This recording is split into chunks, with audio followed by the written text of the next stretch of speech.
My name is Donnie Underwood, and this is my persuasive speech.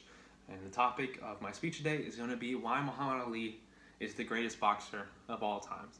Imagine that you're at a barbershop, or you're at the salon, or you're wherever that you normally go whenever you speak with your friends, whether it be the guys or whether it be just some friends of yours at college or in class. And the common conversation that comes up a lot is who is the greatest of all time in a certain area or a certain sport. You know, for example, in the older generation, I've heard it discussed many times, who's the greatest president of all time. In the younger generation, it's often discussed with sports, who's the greatest basketball player of all time. And I've sat around as I've listened as LeBron James and Michael Jordan is all brought up. But imagine in this situation and they ask you, who is the greatest boxer of all time? And many people are going to say names like Floyd Mayweather.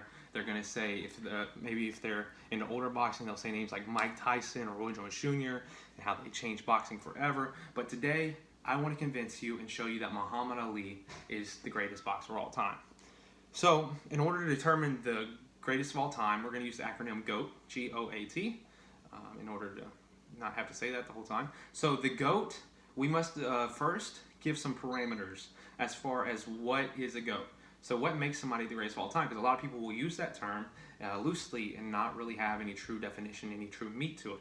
So we're going to have three parameters for GOAT, for greatest of all time. The first one is going to be their career success and career accomplishments, okay? So as far as, other sports would be how many championships they won, or how many rings they won, how many games did they win, things like that. For boxing, in our case, we're going to use how many times were they a champion, how long were they a champion, how many fights they won, how many fights they lost, and how they did it, and things like that. Were they dominant?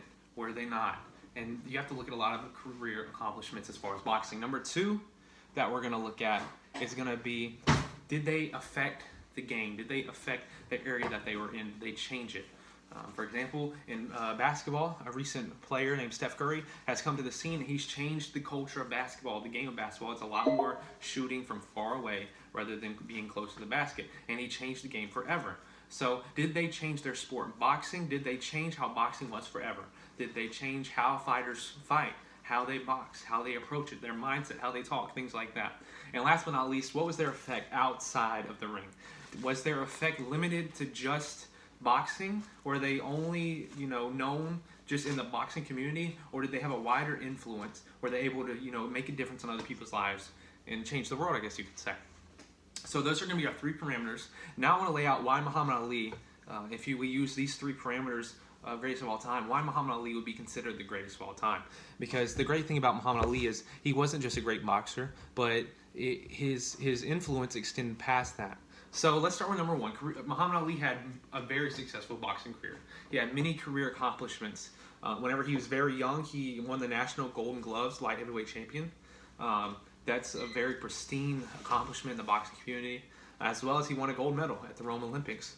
We obviously understand how weighty a gold medal is. It carries a lot of weight. It's very influential, and it's one of the greatest things that a sportsman can live, and people live their whole lives to win a gold medal. So also, as far as strictly professional boxing, he won the World Heavyweight Championship not once, not twice, but 3 times.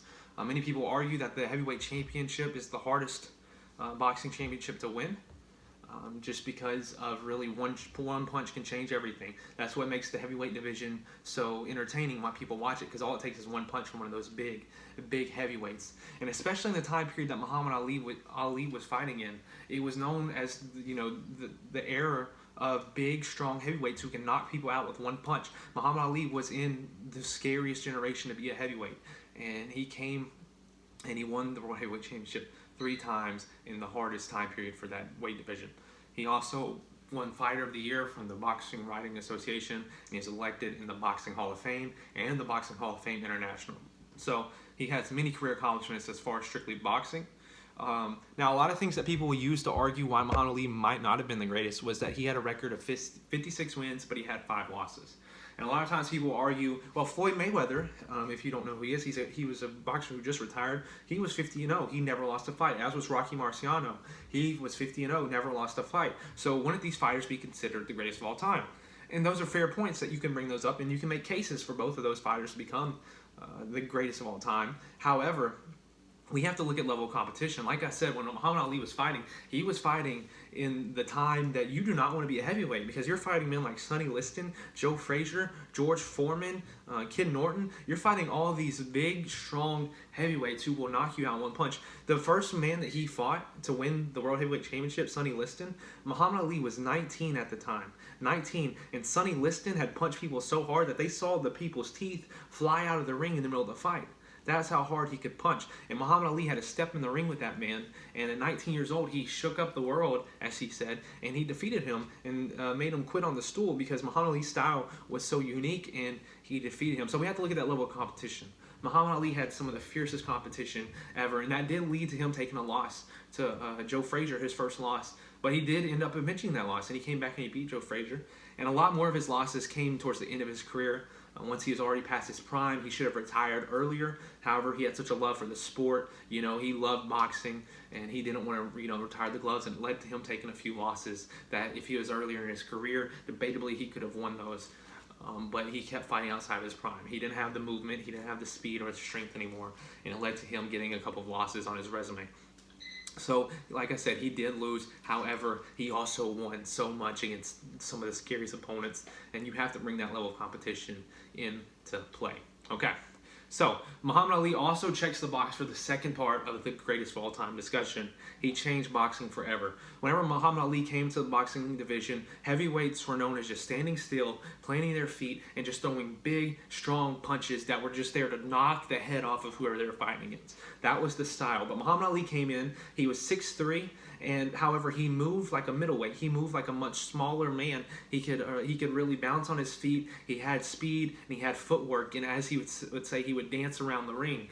And this was very new, and especially in the time period that they were in, this was such a new thing. It had been seen before a little bit with some very, very light fighters, but Muhammad Ali brought it up to the heavyweight division, and it absolutely shook everybody and changed the game, because he would go up against these big, heavy punchers, and he would just dance around them where they couldn't hit him, and just hit them with some lighter punches to set up his big punch. So that graceful style, as you've probably heard the quote of Muhammad Ali say, float like a butterfly, sting like a bee. He would use that footwork, and he changed how fighting is seen today with that style. What he made it famous. He brought that into to boxing, and even to today, it still influences boxers. The current heavyweight champion of the world, Tyson Fury, has said that his style is based originally off of Muhammad Ali. After watching Muhammad Ali, he's a big fella, Tyson Fury is, and he moves and he dodges and he just works his jabs. He has that strength, but he wants to be have that Muhammad Ali style. So Muhammad Ali changed boxing absolutely forever, and not only through his style, but also with the way he talked. Muhammad Ali was really the first person that we see that came in and he let his mouth, I guess you could say, run. He would say things. He would talk trash. He would get into his opponent's mind, and he was very well known for being a poet. And as he would say, he'd be a prophet, because he would call out what round he was going to finish them in, and he would go and do it. So he changed also that aspect of the game, where now people today, especially, you see they become more outspoken. They want people to hear them. They want to be cocky. They want to get their name out. Okay, so he goes for number 2. He has changed boxing. And number 3, Muhammad Ali's greatness extended far past just boxing.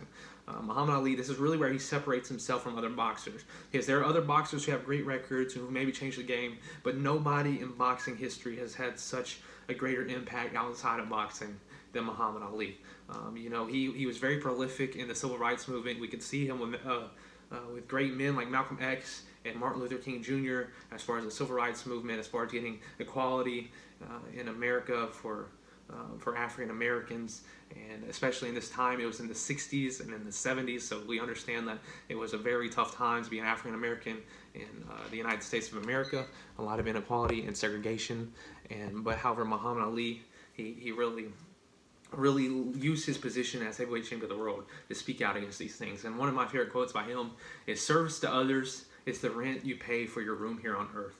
Muhammad Ali was always caring about others. He didn't just make all his money, became famous, and just didn't do anything with it like a lot of heavyweight champions have done, or champions overall have done. He made sure that he always gave back.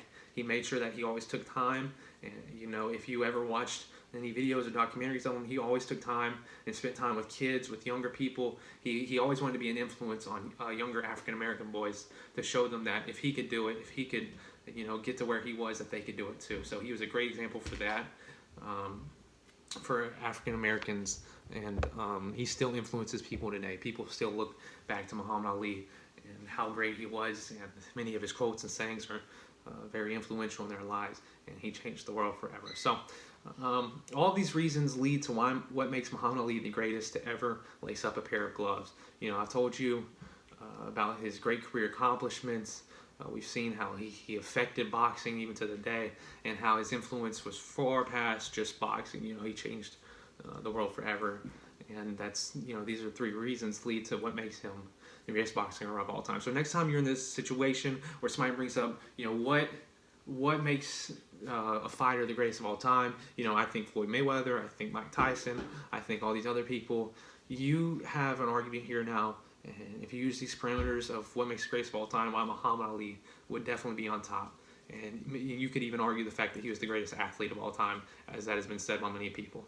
And I'm going to leave you with a short quote by Muhammad Ali. It's one of my favorite ones. I'm going to leave it to you. Impossible is just a big word thrown around by small men who find it easier to live in the world they've been given than to explore the power they have to change it. Impossible is not a fact, it's an opinion. Impossible is not a declaration, it's a dare. Impossible is potential. Impossible is temporary. Impossible is nothing. Thank you.